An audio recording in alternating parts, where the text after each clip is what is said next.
तमाम किस्म की हिंदो सना तारीफ व तौसीफ बड़ाई और बड़ाई उस खालिक़े कायनात के लिए लायक व ज़िबा है जिसने हमें और आपको पैदा किया और हमारे रहनुमाई हमारी गाइडेंस के लिए बहुत सारे नबियों को भेजा। तमाम नबियों का दरूद सलाम हो, खुसूसन आखिरी नबी जनाब मुहम्मद रसूलुल्लाह सल्लल्लाहु अलैहि वसल्लम, अल्लाहुम्मा सल्लि व सल्लिम व बारिक अलैहि। अभी जब हम सोशल मीडिया पर नजर दौड़ाएंगे, मोबाइल को ऑन करेंगे, व्हाट्सएप खोलेंगे, फेसबुक में जाएंगे या दीगर ऐप्स में जाएंगे, तो जहां कहीं भी मारे पीटे जा रहे हैं, किसी को किसी के ऊपर जुल्म किया जा रहा है और कोई शख्स तकलीफ में देखा जा रहा है सोशल मीडिया पर, तो आखिर वो मुसलमान भी दिखाई दे रहा है। मैं आपको बात बताऊं कि तारीख़ इंसानी में उम्मत मुस्लिमा की जो शान और अज़मत मरहूम है, वह किसी और कौम मिल्लत को नसीब न हो। उन्होंने उसका में जब इल्म और हिकमत की दुनिया तारीखियों में गुम थी, तब उम्मत मुस्लिमा ने इल्म की शम्मा रोशन की, अदल और इंसाफ के सुकून खड़े किए। और मैं आपको बताऊं कि इख़्लाक़ व तमद्दुन के वक्त मेयार कायम किए जो आज के आलमी इंसानी के लिए मसला है। और अफसोस की बात, वो उम्मत जो खैर उम्मत कहलाई, जो रहमतुल आलमीन की उम्मत है, आज जब हम उस उम्मत के ऊपर नजर दौड़ाते हैं, तो जहां कहीं भी मारे पीटे जा रहे हैं, नजर दौड़ाने के बाद दिल घूमना आंसू आता है, दिल काम करता है, आंखें नम हो जाती है और जुबान जो है साथ देने से इनकार करती है। आखिर उम्मत मुस्लिमा अभी निहायत ही खतरनाक हालत से गुजर रही है। आज सोशल मीडिया पर नजर दौड़ाइए, व्हाट्सएप खोलिए, फेसबुक खोलिए, जहां कहीं भी जुल्म और सितम, बर्बादी, लाशें, अत्याचार, बेवाएं, आगे सिस्तियां, तबाहियां और बेबसी नजर आती है, वहां उम्मत मुस्लिमा का बहुत दबदबा दिखाई देता है। सोशल मीडिया पर देखिए आज फलस्तीन का हाल क्या है। फलस्तीनी मुसलमान परेशान है, वहां का बच्चा अपने लहू से जबान ले रहा है। अभी कुछ माह पहले शाम की हालत नहीं थी, लेकिन अल्हम्दुलिल्लाह शाम की हालत अभी बहुत ठीक है। वहीं पे देखिए कश्मीर का नौजवान जंजीरों में जकड़ा हुआ है, बर्मा और चीन में मुसलमानों को जिंदा जलाया जा रहा है। अपने मुल्क हिंदुस्तान में देखिए, मुल्क हिंदुस्तान के मुसलमानों के खिलाफ तरह तरह के मफरूज़ात फरोग़ देकर सुनसनी खेती और सरासनी है। मुसलमानों को कत्ल किया जा रहा है, मुसलमानों को मारा जा रहा है। जहां कहीं भी लेके जा रहे हैं मुसलमान, उसको रोककर और मगरब की जो है, ये सब हम जान रहे हैं, सोशल मीडिया पर ये सब देखे जा रहे हैं। आखिर इसकी वजह क्या है? आखिर क्यों मुसलमान ही परेशान है? आखिर क्यों मुसलमान ही मारा जा रहा है? जबकि हमारे हाथ में कुरान और हदीस है, जबकि हम कुरान और हदीस पर अमल करने वाले हैं, क़ाल अल्लाह और क़ाल रसूल की सदाएं बुलंद करने वाले हैं, फिर भी हमारे साथ कहीं न कहीं फर्क है। हम में कमी है जरूर, कहीं न कहीं जरूर कमी है, और वह कमी खुद हम में है, वो हमारे अंदर है और हमारे अमाल में। हमने अपने अमाल को नहीं सुना, हमने अपने आप को नहीं बदला। खुद अल्लाह रब्बुल आलमीन इरशाद फरमाता है, वमा असाबकुम मिन मुसीबतिन फबिमा कसबत अयदीकुम व यअफू अन कसीर, कि जो मुसीबत तुम्हें पूछती है और तुम्हारे कानों को माफ अल्लाह रब्बुल आलमीन को कहो तुम्हारे कानों को माफ कर देता है, रद्द कर देता है। और अल्लाह ताला भी उसका उसूल भी बता दिया, तरीका भी बता दिया, इन्नल्लाह ला युगय्यिरु मा बिक़ौमिन हत्ता युगय्यिरु मा बिअनफुसिहिम।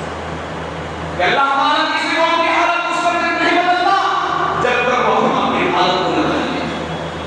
खुदा ने आज तक उस कौम की हालत नहीं बदली, खुदा ने आज तक उस कौम की हालत नहीं बदला, न वो जिसको क्या अपनी हालत में बदलेगा। यानी तब्दीली अंदर से आती है, बाहर से नहीं। हमें अपने आप को बदलना होगा। आज देखिए पूरी दुनिया में इल्म दीन हासिल करने वाले तलबा, इल्म दीन हासिल करने वाले बच्चे सिर्फ और सिर्फ तकरीबन 2% हैं। 2% बच्चे पूरे इस्लाम और दीन को बचाए हुए हैं। ये बहुत बड़ी कमी है मुसलमान की सीखने से। अल्लाह रब्बुल आलमीन हमने कुरान मजीद को छोड़ दिया है। कुरान मजीद खुद इस्तेमाल देता है, अल्लाह तस्करा मुस्तकीम हमारी तरह हुदाया वला यदिल्लु वला यशा। रब्बुल आलमीन ने फरमा दिया है कि वह शख्स कभी मुसीबत में नहीं हो सकता, कभी गुनाह नहीं हो सकता जिसे हम कुरान को। और इसी तरीके से यही वजह है कि नबी सल्लल्लाहु अलैहि वसल्लम अल्लाह ताला से ये शिकायत करेंगे, वक़ाल रसूल या रब्बी इन्न कौमी कज़बू अल कुरान। ये मेरी कौम जो है ये कुरान को छोड़ती थी। वो कुरान मजीद दोबारा कहता है कि वअतसिमू बिहब्लिल्लाहि जमीअन वला तफर्रकू, कि तुम रब्बुल आलमीन की रस्सी को मजबूती से पकड़ लो और फिर को भी न हटो। नबी सल्लल्लाहु अलैहि वसल्लम ने फरमाया तलक्कू फीकुम अमरैन लन तज़िल्लू मा तमस्सकtum बिहिमा किताबुल्लाहि व सुन्नह। कुरान और हदीस को मजबूती से पकड़ना होगा, तब जाकर हम कामयाब होंगे, तब जाकर हम गुमराही से बचेंगे। वअतसिमू बिहब्लिल्लाहि जमीअन वला तफर्रकू। और फिर की बात आई, अगली बात ये सुनी। आज सोशल मीडिया पर देखिए, यूट्यूब पर सर्च कीजिए कि साहबे किराम को गालियां दी जा रही हैं, साहबे किराम को पूरा भड़काया जा रहा है। ऐसे ऐसे वाक़यात अली मंजर आम के हैं, सोशल मीडिया पे हैं।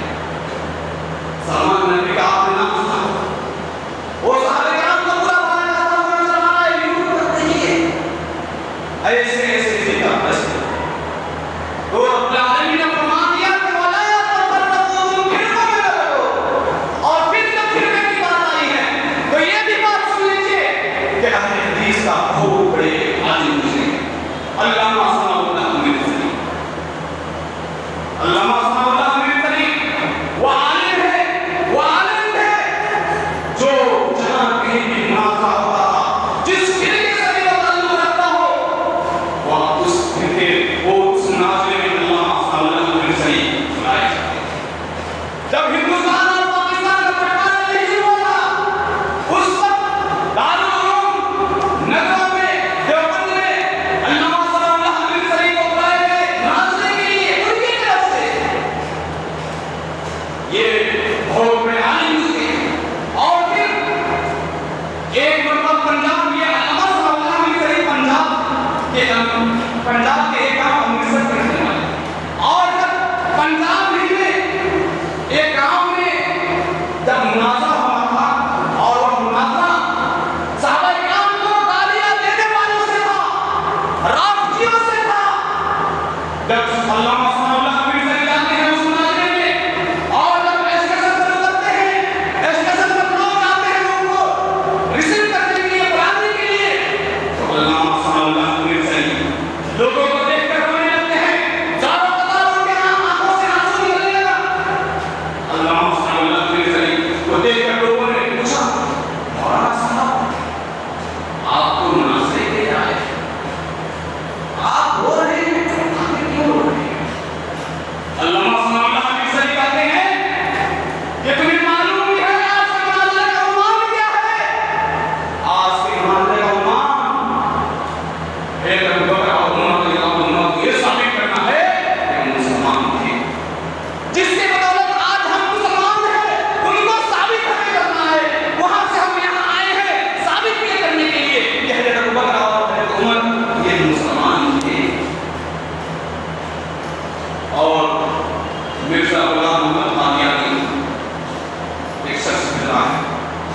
जिनका नाम हम सबने सुना, अल्लामा सुन्नाहुल्लाह हमीद सलीम से हमेशा मुनाज़रा करते जाते थे और मुनाज़रे की जब बात आई कि एक मुनाज़रे में मुबाहिला होता है अल्लामा सुन्नाहुल्लाह हमीद सलीम और मिर्ज़ा गुलाम अहमद कादियानी से। मिर्ज़ा गुलाम अहमद कादियानी ने अपने आप को नबी का दावा करने वाला शख्स है, अपने आप को नबी कहता था कि मैं नबी हूं। ये जब मुबाहिला होता है, ये झूठे के शख्स जिंदा जो होगा, जो सच्चा होगा, सच्चे की जिंदगी में झूठा मर जाएगा, झूठा मर जाएगा।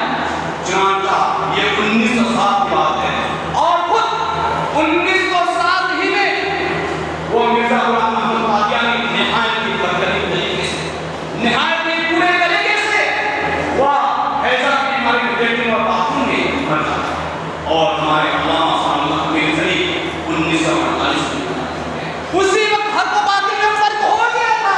लेकिन आज भी देखिए कादियानी मौजूद है, तो हमारे ऊपर मुसीबत को आने का एक वजह ये है,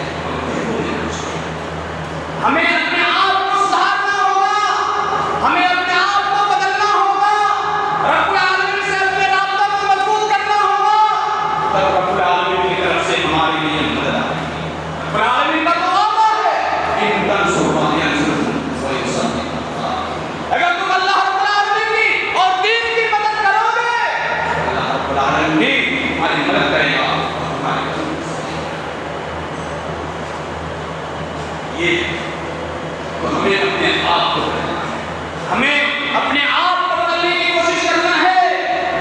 इसी तरीके से एक निहायत ही बदतरीन अमल की तरफ मैं आपको बताऊं, तवज्जो करूं कि हमारे मुआशरे में, हमारे समाज में एक वबा बहुत ही जंगल में लगी हुई आग की तरह फैल रही है, वह है पर्दे का मसला।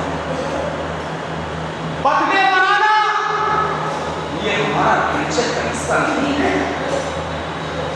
हम तरह तरह के बिलालों को आबाद में लगे हुए हैं, तो रब्बुल आलमीन हमारे को नुसरत भेजेगा। रब्बुल आलमीन का तो वादा है कि इन्नल्लाह ला युग़य्यिरु मा बिक़ौमिन कि हमें अपने आप को बदलना होगा। तो पर्दे का जो मसला है ये बहुत तेजी के साथ हमारे मुआशरे में फैल रहा है। ये हमारा कल्चर नहीं है, ये गैरों का कल्चर है जिसको हमने अपने सरों के ऊपर मुसल्लत करके रखा। इसलिए उलमा ने कहा है बर्थडे मनाना, एनिवर्सरी मनाना ये गैरों के निशान है, ये काफिरों का मुशाबिहत है, ये कुफरान का मुशाबिहत है। तो आज जब हम बच्चे थे, अपने आप देखिए हर तरीके के, हर उम्र के लोग यहाँ पे मौजूद हैं। अपने दौर का अंदाजा वो लगाइए कि उस वक्त कहीं कहीं पूरे गांव में कहीं कहीं सुनने को मिलता था कि हाँ फला करके बर्थडे मनाया जाता था। लेकिन आज देखिए, आज मगरिबी तहजीब कैसे हमारे सरों के ऊपर मुसल्लत कर रखी है कि जहां कहीं भी हम देखते हैं बर्थडे का मसला, और फिर जिसके पास दीनदार घराने में भी ये मसला राइज हो चुका है, जिसके पास खाने के पैसे नहीं है, जो ज़कात के रुपये से अपना घर का खर्चा चलाता है, गरीब है, जब उसका बेटे का बर्थडे आता है घर में केक आता है, जब बर्थडे आता है तो घर में केक आता है, घर के 200 रुपया 300 रुपया वाला, यानी सस्ते का सस्ते माल ही क्यों ना हो, लेकिन केक आएगा। ये कई किसका कल्चर है जिसको हमने भूल कर रखा। कल्चर की मुसलमान को हमें कल्चरल मुसलमान होना भी एक बहुत अहम चीज है। कल्चरल मुसलमान होना भी एक बहुत अहम चीज है। हमने कुफ्र को ये हमने कुफ्र को बताओ कल्चर इसको कुफ्र कर दिया है, और यही कुफ्र आगे चलकर हम लोगों को बिल्कुल करने की इजाजत नहीं लगेगा।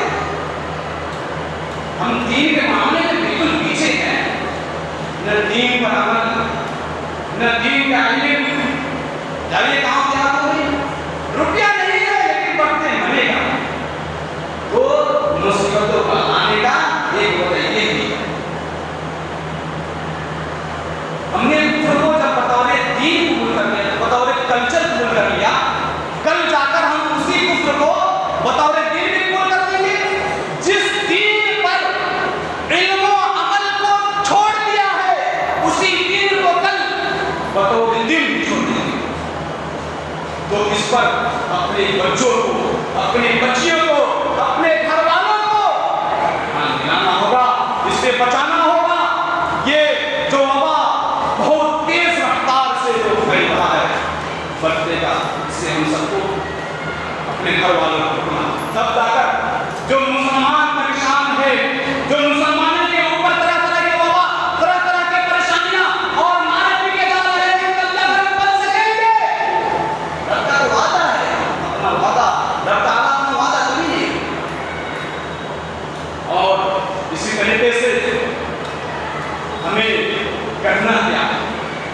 सबसे पहले ये सब हमारे अंदर कमी है, तो इसका सॉल्यूशन, इसका नतीजा, इसका हल हमें ही तलाश करना होगा। सबसे पहले हमें अल्लाह रब्बुल आलमीन के बारगाह में तौबा करना होगा। रब का फरमान है, वतूबू इलल्लाहि जमीअन अय्युहल मुमिनून, कि ऐ मोमिनों, कि तुम तमाम मोमिन इकट्ठा होकर बिल्कुल रब ताला से अपने तमाम गुनाहों से तौबा करें, तब जाकर हम कामयाब हो जाओ। यानी हमें कामयाब होना है, जन्नत को पाना है, तो इन तमाम गुनाहों से अलग हटकर तब तौबा, क्योंकि रब ताला का जो वादा है, रब ताला फरमाता है, रब ताला तौबा करने वालों को पसंद करता है। हमें इन तमाम बातों पर अमल करना और हज़रत यूसुफ अलैहिस्सलाम का आपने वाक़या सुना, आप पढ़े।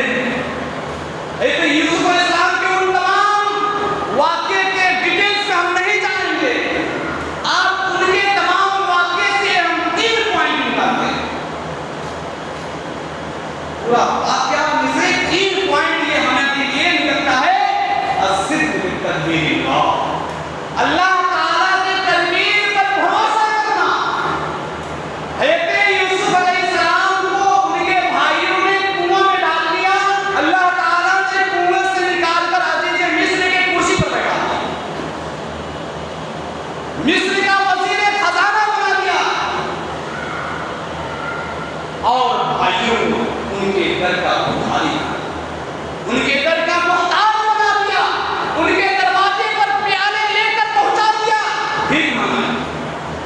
और दूसरा जो सबक हमें मिलता है वो है अस्सब्र अला अल्लाह, कि अल्लाह ताला की तकदीर पर सब्र करना है।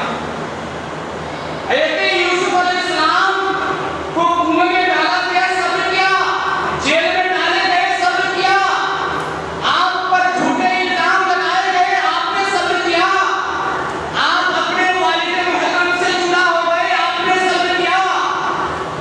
तो हमें सब्र नहीं करना, हमारे ऊपर जो मुसीबतें आ रही है, अपने अमाल को सुधार कर और फिर सब्र नहीं करना।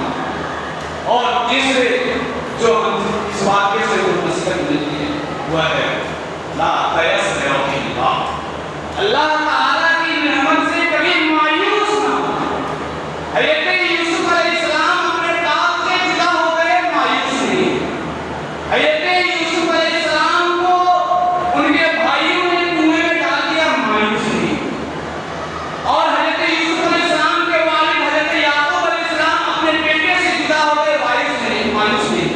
रोए, गिड़गिड़ाए, गम का इजहार किया, लेकिन मायूस नहीं। तो हमें मायूस नहीं होना और अपने अमाल का जायजा लेना। ये तो मुसलमानों का, ये उम्मत मुस्लिमा का ये होना चाहिए यूं कि रब ताला ने फरमाया, कुंतुम खैरा उम्मतिन उखरिजत लिन्नास तअमुरूना बिल मारूफ व तनहौना अनिल मुनकर, कि हमें भलाई का हुक्म देना चाहिए, बुराई से रोकें और अल्लाह रब्बुल आलमीन पर ईमान। और इसी तरीके से वला तहनु वला तहज़नु व अंतुम आलौना इन कुंतुम मुमिनीन, कि हमें कभी गमगीन नहीं होना है, हमें कभी मायूस नहीं होना है। अगर हम अल्लाह रब्बुल आलमीन ने फरमा दिया तुम ही सरबुलंद रहोगे, अगर तुम शर्त लगाया, अगर तुम मोमिन रहोगे, अगर रब्बुल आलमीन के बताए हुए तरीके पर, रसूलुल्लाह सल्लल्लाहु अलैहि वसल्लम के बताए हुए तरीके पर अमल करोगे, तब जाकर तुम सरबुलंद रहोगे। तमाम किस्म की